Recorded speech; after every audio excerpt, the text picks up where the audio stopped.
இந்த பெண்ணை எப்ப பார்த்த வந்திருக்கிறது? இந்த பெண்ணை எப்ப பார்த்த வந்திருக்கிறது?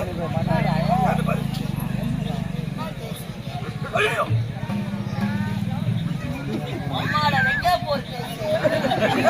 இந்த பொண்ணு எனக்கு கேட்டவா பையன் காரணம் வந்து நடந்தது என்ன